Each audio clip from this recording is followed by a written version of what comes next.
Well, welcome to the first in a series of webinars for PRCG. I believe there's many more coming later this year. The first one is going to be about influencer campaigns, and today I'm your host. My name is Corey Cart. I'm an account executive with DEVENEY, and we're going to talk a little bit about influencer campaigns. And this is part of a two-part series, I guess, if you will. Today we're going to discuss more of the tactical aspects of planning an influencer campaign, of how to go about researching and getting the foundation laid for a successful influencer campaign.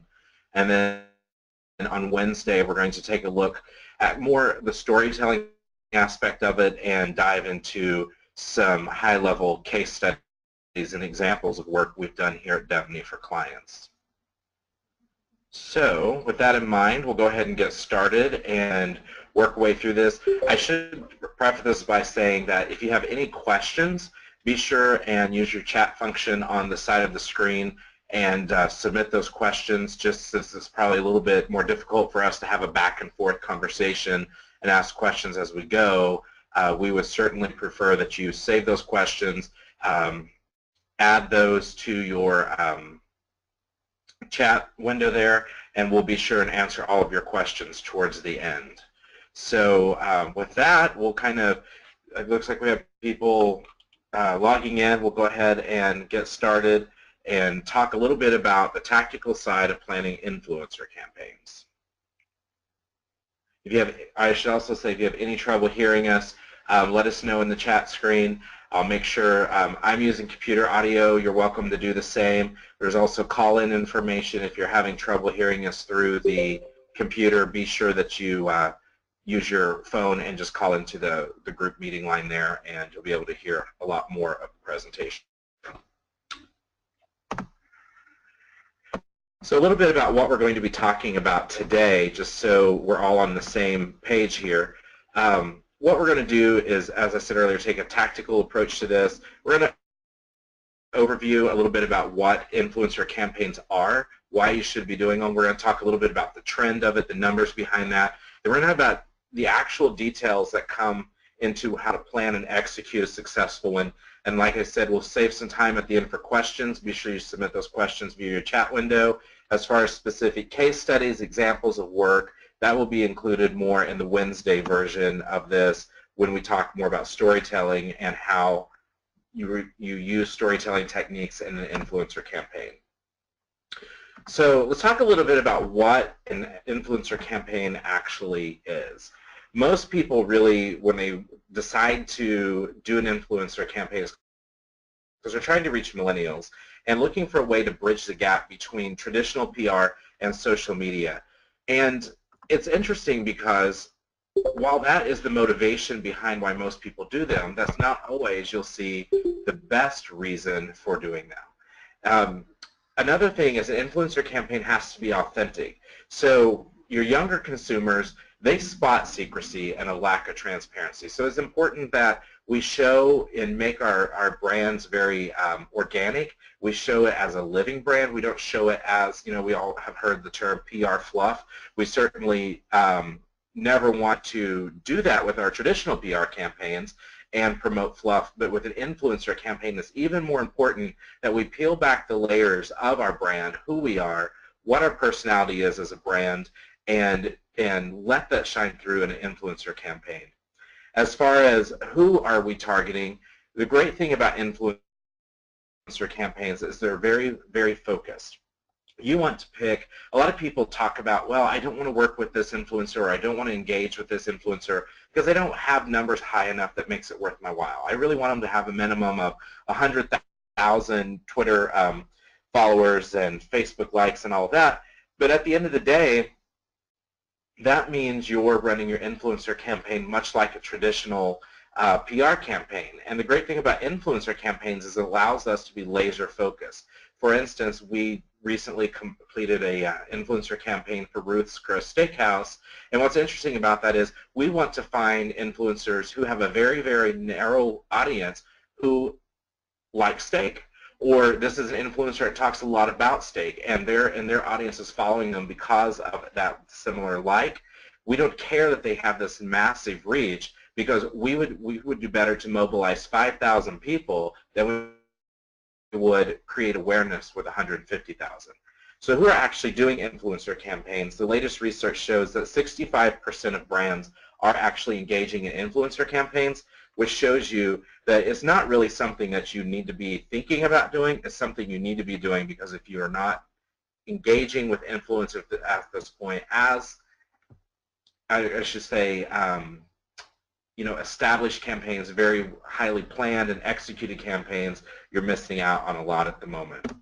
So what do influencers do? Why would we use them? Of course, we're going to use them to teach consumers about our products, create awareness, drive attention, and in the case of a restaurant, put butts in seats. In the case of a product, we want those things to be moving off the shelves. Also to counteract negative feedback. You'll see why this is really plays an important part of which influencers you select here in a little bit when we look at the research behind influencer campaigns. But also, as PR practitioners, we're faced a lot of times with crisis communication campaigns, and it's always great to have a solid bank of content living online that you can refer to, link back to as you're planning talking points, planning what to post in the event of a crisis for one of your clients while you're in the heat of the moment, if you will. Also, just to increase user-generated content. So Google no longer looks at the difference between sponsored blog post and organic blog post. And what I mean by the difference between sponsored is, did you pay that influencer to create it, or did that influencer discover your product, destination, restaurant, whatever the case may be, and create that blog post on their own? They used to differentiate between the two. Now that is no longer so. So it's more important than ever to have user-generated content, not generated by your brand, living there on the internet, on other sites, other blogs. Increased sales is a given, and lend SEO authority. Of course, that links back to the discussion in the comment about Google being very important.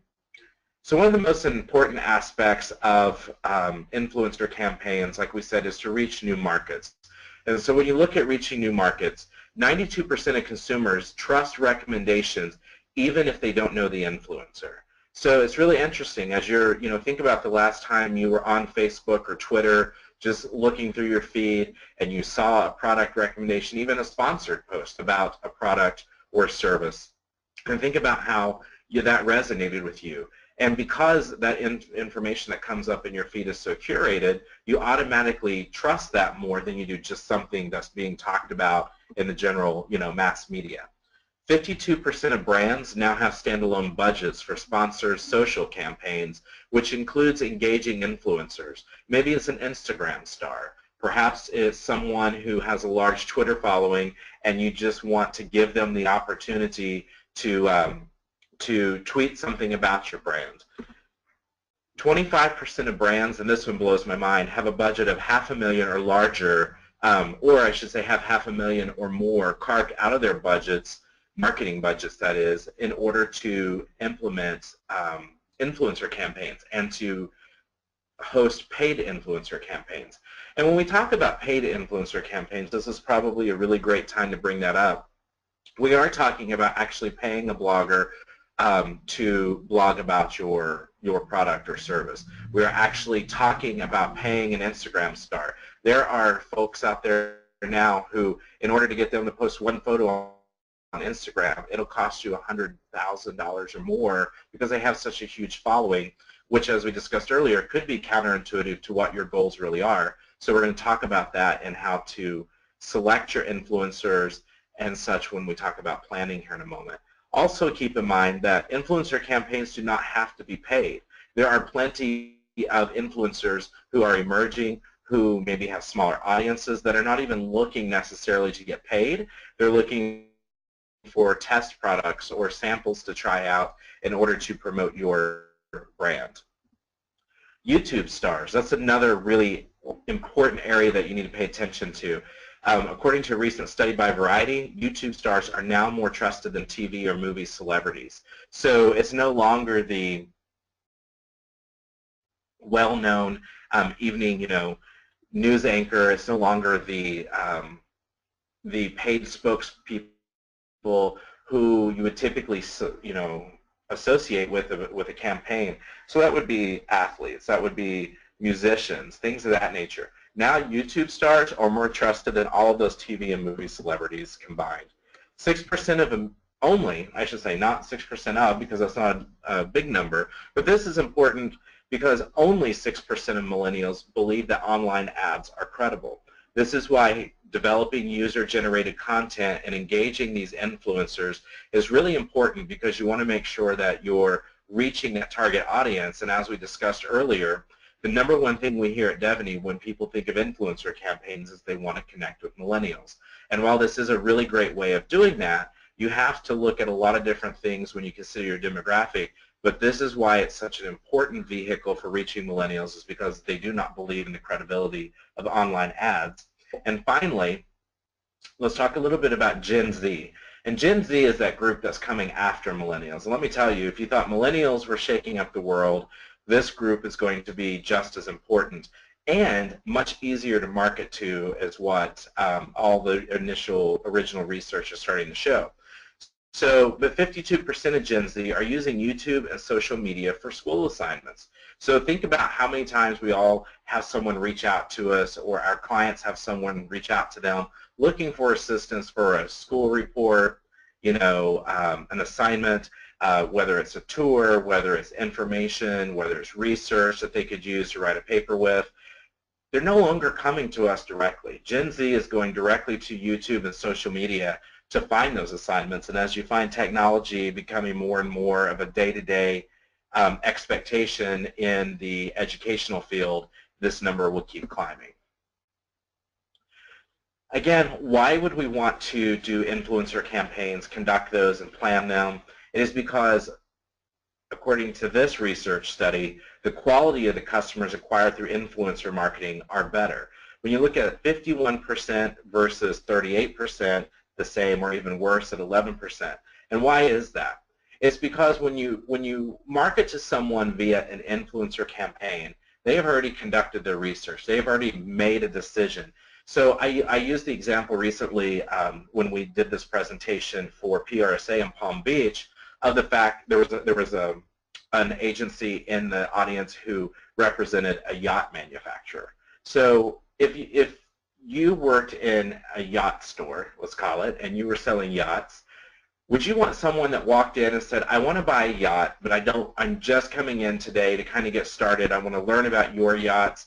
Then I'm going to go and look at 5 other yacht stores, and I'm going to learn about their yachts, and then I'm going to make a decision.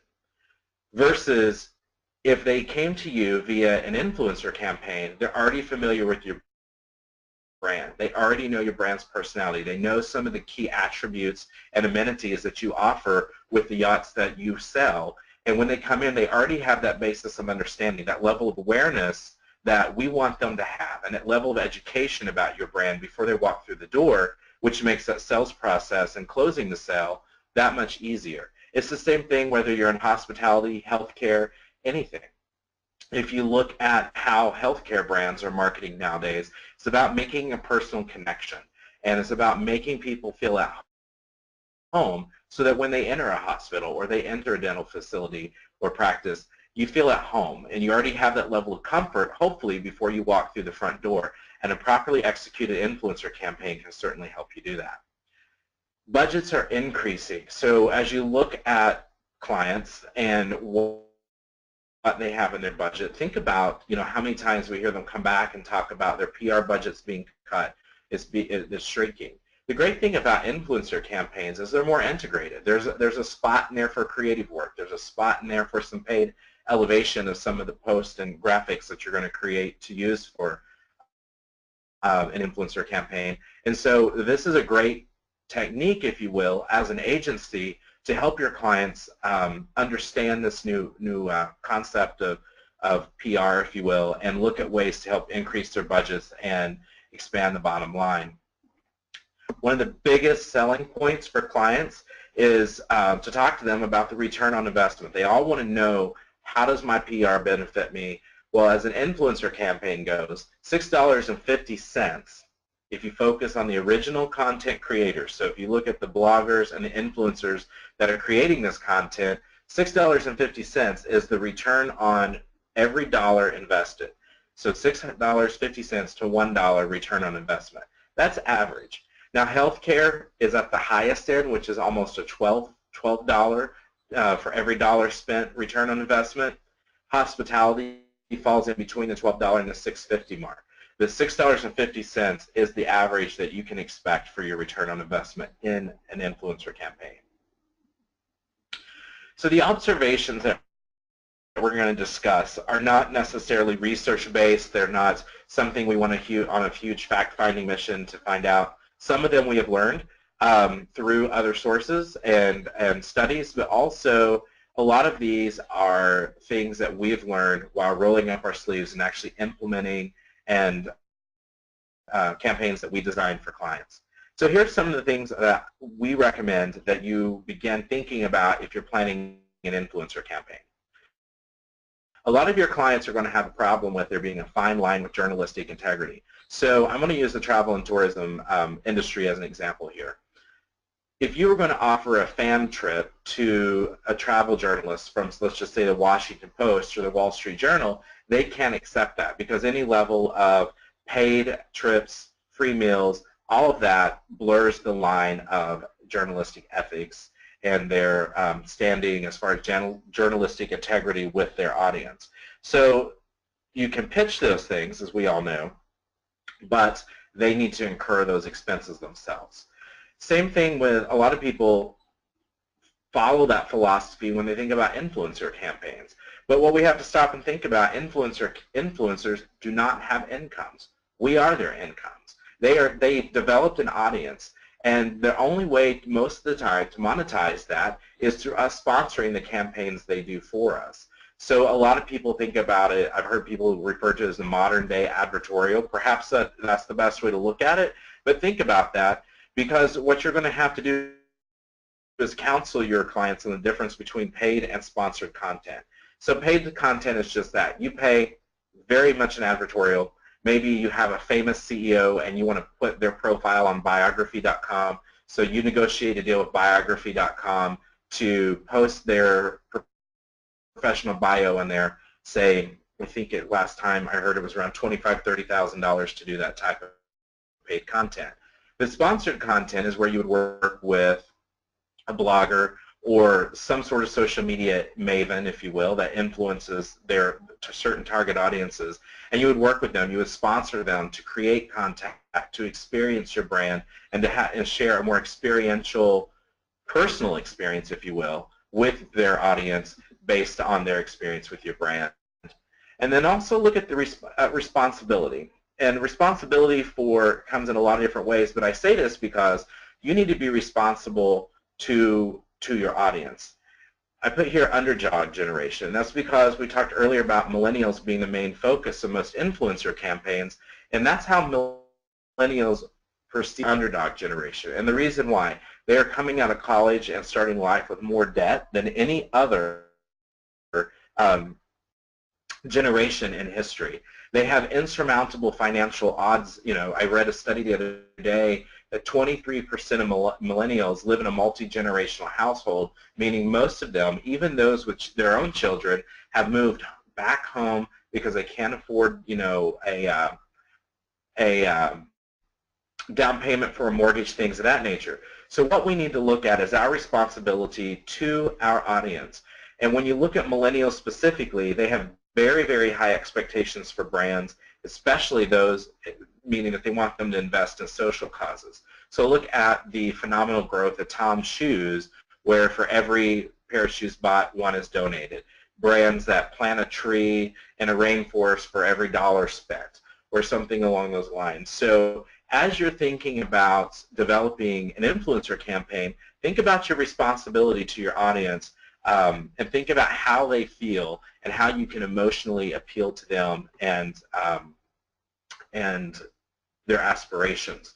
When you kind of put these things together, you'll find success in the middle of these things, because you really do have to find a balance between all of these. It's much different in advertising, where you're just going to pay and you're going to push a message out. It's different than PR, where you're going to write a press release and you're going to push it out and you're going to pitch that story.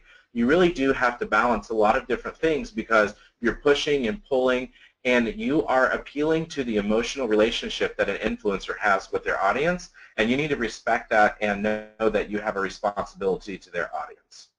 So how do you craft a pitch to pitch influencers? That all starts with finding out which ones you're going to start with. So we're all familiar with Meltwater, Cision, or Agility, which is maybe no longer Agility since they just announced last week that it's being acquired by a different company. But I don't like these. I find they're usually the most outdated.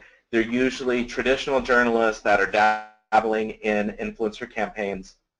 So I don't really think that this is the best way to go. I think your social media is the best way to go, personally. Pick up your phone, if I'm looking for somebody with, to talk about Ruth's Chris Steakhouse, I'm going to go to Twitter and I'm going to search steak. I'm going to start finding out who are the people most, likely to talk about steak. Do they have a blog? Do they have a presence? Is it just somebody who's on Twitter all the time and has a massive following, and I'm going to reach out to them and see if I can get them into my restaurant to talk about steak. It doesn't necessarily even have to be someone who has a formal career as an influencer. It could just be someone who has an enormous following and likes to eat lots of steak. Let's see here. There's also influencer networks. These are great if you have the budget for it, if you want an out-of-the-box solution. They help you. It's basically like Match.com and for influencers. So you engage this group, this network. You fill out, give them the criteria that you have for what you want covered, the type of influencer you want, the things they can talk about, the things they can't. They go out, find the influencers, they hire them, they manage them, and they send you back a report. These are great things if you need to bring in 15 to 20 influencers over a very short period of time. It can help. I will say do your due diligence there. There are a ton of these networks. Some of them do not use the most reputable bloggers, and some of them just simply don't deliver the results you want. Also look at awards. I specialize in travel and tourism, so I spend a lot of time looking at the Society of American Travel Writers, annual award winners, things of that nature. You'll see who is being recognized as the best bloggers, the best influencers. Look at the Bloggy Awards. Look at the Wine Blog Awards. You'll see this kind of skews towards hospitality and tourism because it's my background, but look at those different categories within your fields and professional organizations, and you'll find a lot of options there. Selecting what to consider when selecting an influencer, of course, their industry standing and relationships. Do they have, if you're in healthcare marketing and you're looking for someone who can talk about cancer, do they have a relationship with the industry? Are they themselves a cancer survivor? Is it a medical doctor who is also a blogger? It will surprise you how many professionals go on and become influencers within their field. Look at that. Their personality. Not only do you want their personality to align with your brand, we had an instance where we had reached out to an influencer who had a very, let's just say, colorful personality. It did not match with the brand that we were trying to match them with. It was just a failed relationship from the start. And so you want to make sure that not only does the brand personality sync up with the personality of the influencer, but what is the personality of the influencer towards their audiences? If you're in the hospitality industry and you're known for cutting edge, very high level hospitality, do they have a more formal relationship with their audience, or do they have a very casual relationship with their audience that maybe doesn't align with how your brand sees itself as an organization? Also looking at the quality of their content and the cost of engaging with them is another important, honestly it all comes down to budget. So you may want to start there. We don't always tell you that, but once you kind of look at these three things, figure out which of these three are your priority for your brand, rank those, score all of your influencers on any sort of grid, however you want to set that up. Once you consider that, using these as your selection criteria, you'll certainly find the perfect influencer or group of influencers to work with you. The process, I'm not going to spend a lot of time on this because honestly, it's just as if you were pitching a media story. You're going to review your notes, you're going to unlock the narrative, you're going to find that story. Wednesday, we're going to talk a lot more about storytelling in is as a component of your influencer campaign. You want to have your fact sheets. You want to have all your pitches. Do you have photos and video already available? That means that the influencer could review those, and if they're able to use them, it might cut down on your cost of engaging with that influencer if they're not having to produce stuff or secure their own video footage, to create their own videos for their blogs and such. Always begin by contacting a target list of influencers before you just spread it wide. I obviously don't necessarily recommend that you distribute your pitch to just a big list of influencers. What I would do is target those influencers that you want. If you don't find the relationship you want, or if you're just wanting to bring in a whole bunch of influencers to just maybe copy your content that you've created onto their blog, then you could certainly do a industry-wide release, if you will, to those on your list. So think about that, but really targeted pitches you'll see we have listed there at the top is really the best way to go. So some tips for working with influencers. Don't control them. You need to let them experience your brand, experience your organization. I'm going to tell you, there are times that they may say something in their blog post that's not necessarily as favorable as we want it to be. But most of them, since they are paid influencers, are going to write a favorable piece. If not, they will let you know that they did not have a favorable experience and will just opt out of coverage altogether. That's something that you need to talk to them about up front, because if they don't perform, because they don't have the experience they want with your brand, then you certainly aren't going to pay them for posting the information and creating the content. You're only going to pay them for the time they invested up to that point. But don't control them. Don't necessarily, you can fact check their pieces, but remember, they see themselves as journalists. So we wouldn't get to proof an article that was going to, feature article that was going to appear in the Wall Street Journal. That doesn't mean that we necessarily should have the opportunity as well to proof a blog post or something that an influencer is going to say about our brand. They know their audience, and if we do too much revising of their content, it's going to lose their voice, their unique voice, and their audience will see right through that. If you remember at the beginning when we were talking about research, we showed that a major component of an influencer campaign is the authenticity. And without that authenticity, we can't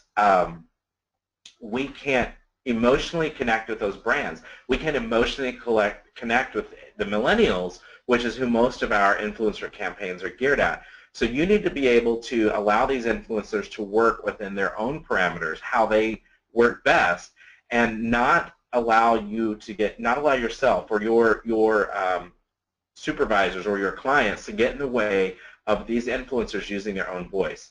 Don't get too detailed with your contract. So you'll want to say, we require a minimum of 5 blog posts. And we want social media elevation of those. If you get detailed and say, I want 10 Facebook posts, I want 10 tweets, you're going to get 10 Facebook posts and you're going to get 10 tweets. I will tell you that the last influencer campaign I managed for a client, all we simply contracted for were 5 blog posts and the social media elevation that they needed to do in order to get great results. We gave them 0 parameters outside of that. It was amazing the level of social media engagement we received, much more than we would have ever asked for or should have ever been given to us within the budget we had with that influencer. And not only did we get our 5 blog posts, we actually got 7 extra. So we ended up with all of this additional content at no cost because we stayed out of their way and we let them have the experience authentically, and we let them talk to their audience and work with their audience the way they know best. Discuss metrics up front and who is actually going to be measuring, because you need to know how your client is going to define success. Then you need to communicate that to your influencers so that the campaign is structured in a way that it can even come close to meeting those metrics, but then you also need to know who's going to be measuring. Most influencers do not have the capabilities to run high-level social listening monitoring tools. They don't have the technology to do that. So how do you look at your social media and how are you going to track that? You need to be talking about that. Do you have monitoring software yourself where you can do that in-house? Are you requiring your influencers to use a hashtag so you have an easy way to monitor and to track those metrics? Be sure you discuss all that up front. I am by no means an analytics or monitoring guru, so I can't tell you the nuts and bolts of exactly how to do that. Happy to answer questions about that here in just a moment, as detailed as we can, but we simply want you to have that discussion with your clients, know what their expectations are, then approach your influencers so that you can establish realistic working relationships with them and make sure that they're even producing content and working and engaging with their audience in a way that can even get you those types of results.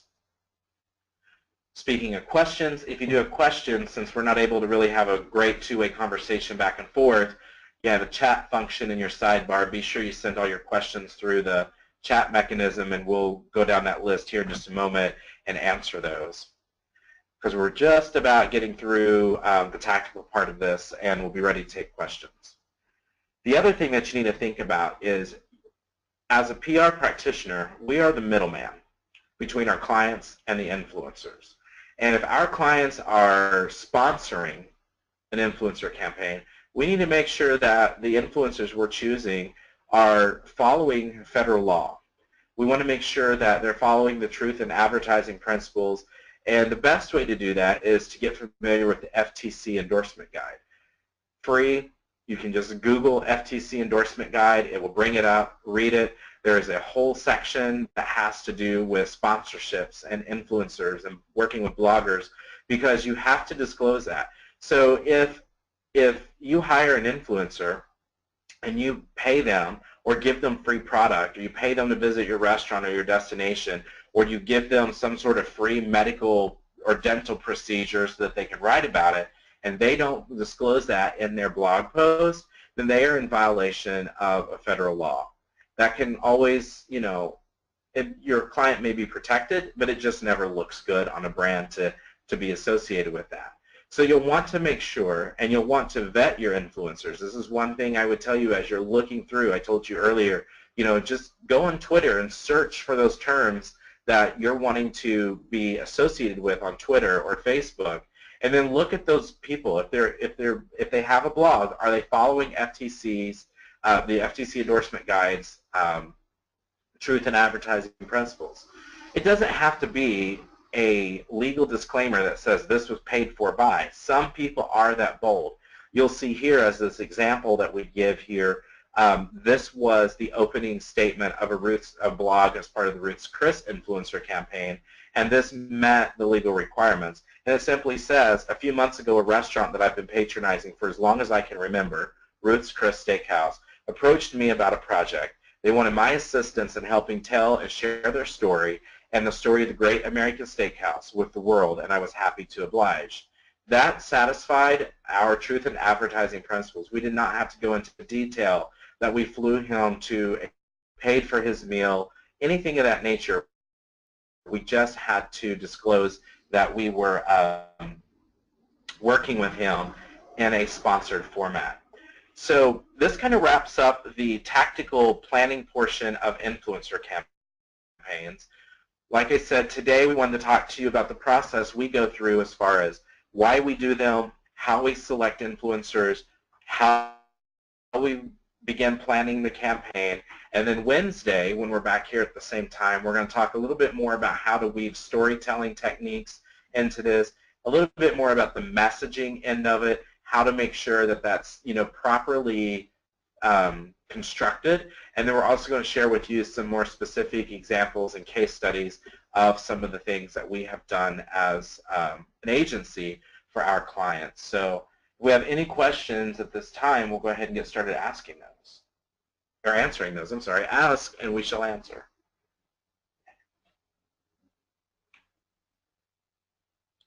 All right, well, we actually don't have a lot of questions coming in, so that's good. What we'll do is I want to make sure everyone has my email address. My email address, and you can certainly email me if you have questions, is very simple. It's just ccart@deveney.com. We're certainly happy to take your questions by email. I know this presentation will be shared with everyone. I think we just had a question come through. So we are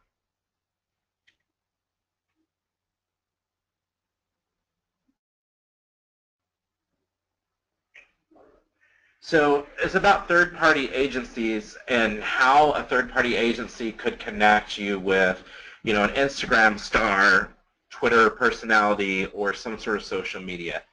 There are certainly groups out there that do that. A lot of those are the influencer networks that we talked about. So there's all sorts of influencer networks for mommy bloggers. There are those for travel and tourism. There are some that are more general. One that I would suggest reaching out to. They provide a lot of content. They're kind of the big leader as far as matchmaking, if you will, with influencer campaigns is IZEA, I-Z-E-A. Very easy to go to their website. You can certainly work with them directly. I don't know what their minimum budget is. I don't know exactly how the process works, but I know that that is what they specialize in. I'm confident that if for some reason their services didn't line up with what exactly it is that you're looking to do, they can refer you to someone and help you with that. Do we have any other questions at the moment? And I should mention on finding influencers, there are several online websites.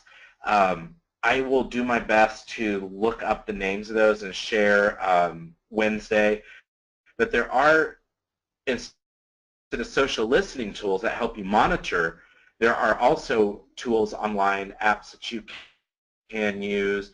You put in what it is you're looking for, and they go out and tell you exactly who it is that is talking about those things. So it kind of takes the old search on Twitter, search on Facebook to find those influencers to a whole new level, a little bit more technologically advanced than doing it yourself. But those are certainly, there are tools out there, 3 or 4 of them, that will do that for you. We currently do not use those. We usually go out and find our influencers on our own, because we find that doing that and initiating that one-on-one relationship with them at the start, we get better quality content. All right. Well, thank you, everyone, for joining us today. We're going to let you go. I think we're finishing up a little bit early, which is great. That means we're going to give you a little bit of your time back today. That's the best gift we can give you. And we look forward to seeing you all Wednesday, same time, same place. And we'll go a little bit over, like we talked about earlier, storytelling and influencer campaigns. Thank you so much.